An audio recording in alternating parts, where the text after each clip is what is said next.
Graça e paz da parte do nosso Salvador Jesus Cristo.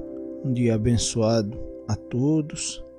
Que o Senhor resplandeça sua face sobre o seu povo, lhe dando paz, ânimo, pois estamos vivendo dias difíceis. Mas para nós que cremos que nossas promessas não estão aqui ou não se resumem a esta vida na qual vivemos, não devemos esmorecer, pois há dias inimagináveis que nos esperam, onde a glória do nosso Deus nos sustentará. Dia 7 e dia 8, ontem, foi votado no STF a proibição dos cultos, missas, todo e qualquer tipo de adoração realizado na casa do Senhor, nesse período de pandemia. Sabemos que no momento onde o povo está mais debilitado, mais necessitado de uma palavra animadora, querem tirar de nós o direito de encorajar o nosso povo. Sabemos que a Corte Suprema aqui do nosso país, nos seus 9 votos a 2, mais uma vez diz que a responsabilidade ou que os decretos impostos pelos governadores e prefeitos equivalem, que o povo em cada cidade, em cada estado, devem se submeter a estes decretos.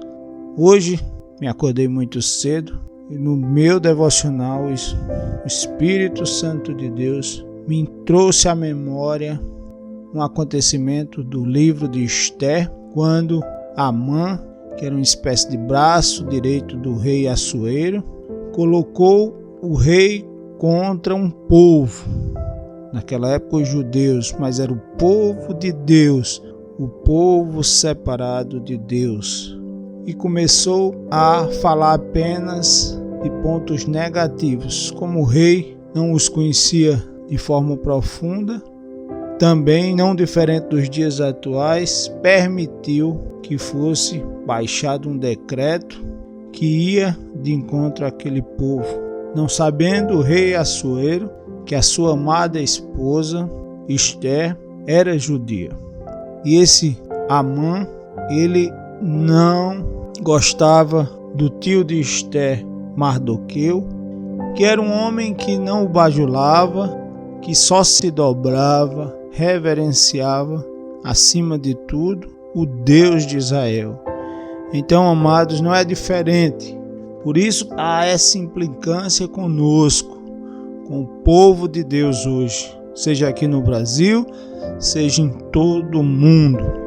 Eu e você somos uma ameaça para os poderes constituídos, pois aquele que teve o prazer de ser achado por Jesus, de ter o encontro verdadeiro com Jesus, ele deixa de endeusar homens.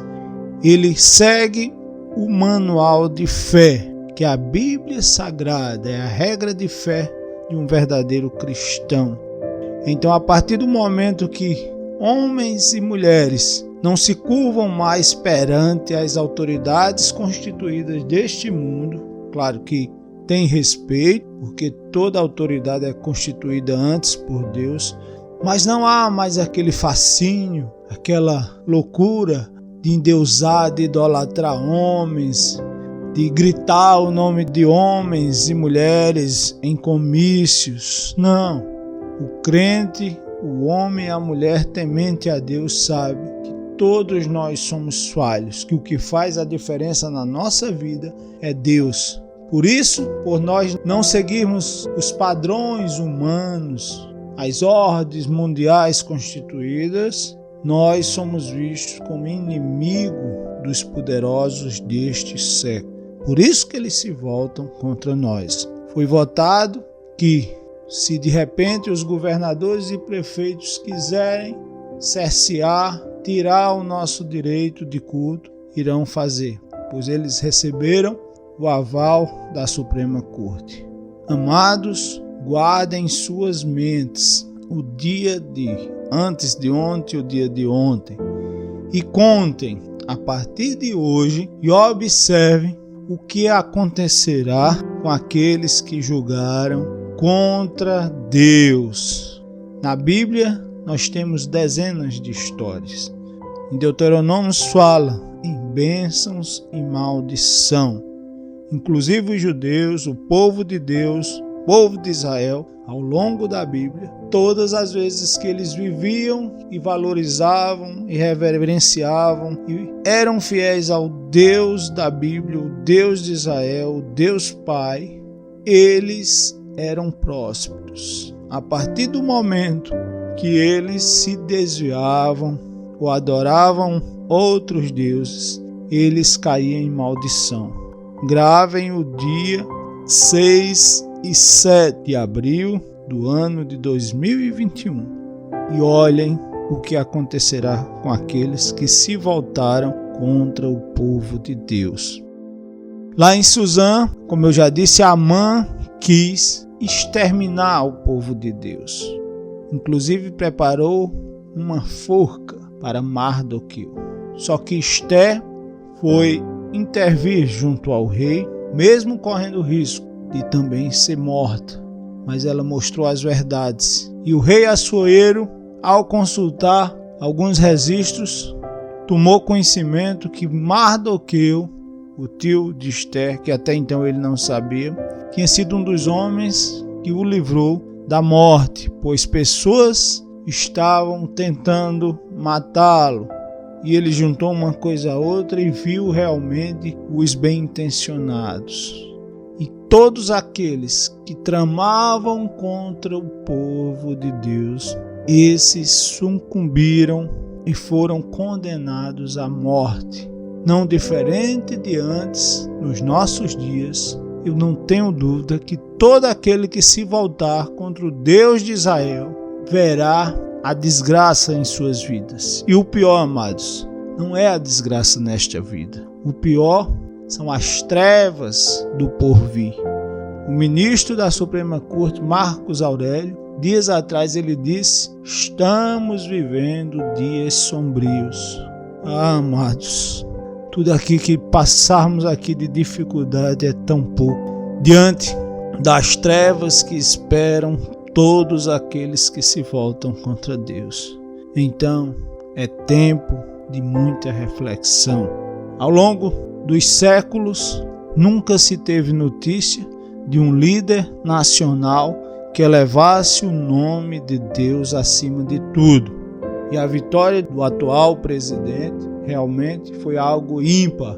Inclusive ele faz questão de dizer que sabe que foi Deus quem fez. Então todo aquele que exalta o nome de Deus, de alguma forma, é elevado, é guardado. Então todos aqueles que tramam o mal, daqueles que elevam o nome de Deus, cairão por terra. Estão se aproveitando de um problema mundial, a questão da pandemia, para tirarem proveito, buscarem benefícios próprios. Estão deixando de lado ou estão apáticos às mortes. Estão inclusive aumentando as mortes, porque esse tipo de manchete faz com que o povo se sinta cada dia mais fragilizado e medroso. Esse povo só tinha fé através de um culto, de uma missa, para reestimularem ou colocarem de novo no prumo de suas vidas, com esperança maior, a esperança em Cristo, naquele que cuida, aquele que a partir do momento que abraça, ninguém conseguirá tirar dele, arrebatar da mão dele. Estão querendo agora fragilizar mais o povo, para que o povo viva na dependência do Estado. Felizmente, apenas uma minoria que vê através dos olhos espirituais isso. Enquanto as mídias, sobretudo as TVs abertas, propagam morte, desgraça, falta de esperança, em contrapartida, eles enaltecem um reality show, um Big Brother que apenas valoriza o externo, a carne, está totalmente distante dos preceitos bíblicos. Então, amados, nossa esperança está no Senhor. No momento que houve mais perseguição na igreja, foi o momento onde a igreja mais cresceu. Quando começaram a perseguir os seguidores de Jesus após a sua morte e ressurreição em Jerusalém, eles correram, se mudaram para outros países vizinhos e o evangelho foi difundido, o evangelho cresceu. Alguns estudiosos da época disseram que a perseguição aos cristãos era como um vento que espalha as sementes. Outros diziam: o sangue dos mártires é a sementeira do evangelho. É uma espécie de adubo, não diferente de hoje, pois o nosso Deus é o mesmo. Um dos seus atributos é a imutabilidade, ele não muda. Passa-se terras e céus, mas o nosso Deus e a sua palavra se cumpre e não há alteração. Então, não diferente da época de Esther, de Mardoqueu, que eram capazes de entregar sua vida para defender o seu povo, é hoje, como bem disse o AGU, o advogado-geral da União, pastor André Mendonça, nós cristãos não temos a capacidade de matar ninguém, mas nós somos capazes de morrermos para sermos livres, para não termos nossa liberdade tolhida. Viver é Cristo, morrer para crente é promoção. Nada pode tirar essa paz que nós temos, que o mundo não conhece. Se nos matar, nós temos o privilégio de encontrarmos com nosso Deus. Então o culto existirá, seja ele no mato, no monte, em qualquer lugar. A única coisa que não deixará de acontecer será a nossa expressão mais sublime ao nosso Deus. Isso ninguém pode tirar, nada pode tirar a nossa adoração, a nossa reverência, a nossa gratidão, o nosso amor ao nosso Deus.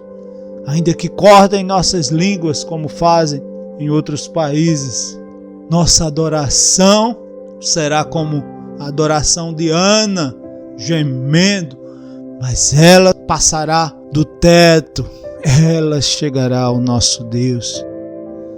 Ô morte, onde está a tua vitória? Ô morte, onde está o seu aguilhão? Não se pode calar, como bem diz a música, a voz de um verdadeiro adorador. Amados, confiemos que nada nos separará do amor de Deus que está em Cristo Jesus. Não temam aquele que só pode matar o corpo, mas que não mata o espírito. E no final da história de Esther, nós vemos o povo de Deus sendo reconhecido, exaltado e defendido. Pois aquele que ama ao seu Deus, que cumpre os seus preceitos, que o exalta, será exaltado, será reconhecido. Continuemos firmes. Não vai ser o Covid, não vai ser a perseguição dos poderosos deste século que nos calarão. Reforcemos ainda mais nossa oração. Reforcemos a nossa adoração. Oremos por aqueles que foram constituídos pelo nosso Deus e que lhes são fiéis. Creiam no Senhor Jesus e serás salvo, tu e tua casa. Não deixe de amar a Deus, de reconhecê-lo como suficiente em sua vida. Não deixe de realizar sua adoração, de ir prestar o seu culto racional. Muitos estão se desviando, esfriando, já que inventam desculpa para não irem à igreja em virtude do Covid. Imagine agora com esses decretos. Só herdarão o céu aqueles que forem perseverantes, aqueles que buscarem a força diária, aqueles que entendam que a nossa dependência do Senhor é diária, assim como era no deserto aquele povo de Deus que dependia do maná diariamente. Então o maná de ontem não serve para hoje. A fé de ontem precisa ser buscada hoje, pois a fé de ontem precisa ser reabastecida hoje. A adoração deve ser contínua e diária. A Deus toda honra, toda glória e todo louvor, independente se a perseguição nos alcançar. Nós confiamos em Deus. Ele é a expressão máxima da justiça. Uma mão, ele afaga, ele às vezes dá uma cajadadazinha para acertarmos o passo, mas a outra mão de Deus, ele aplaca. Esperem que ele aplacará todo aquele que se volta contra ele, que se volta contra os seus filhos. Confiemos sempre e no Senhor. Exercitemos mais e mais a leitura na Bíblia, pois ela nos mostra que em Deus não há variação de humor, nem mudança de pensamento. O que Deus prometeu, Ele cumprirá. Vivamos na esperança que as promessas do Senhor se cumpram. Também seremos vencedores, pois nada tirará a paz, a confiança, a certeza que estando em Deus jamais nos sentiremos sós. Graça e paz. Que o Senhor resplandeça sua face sobre nós, nos dando sempre a sua paz.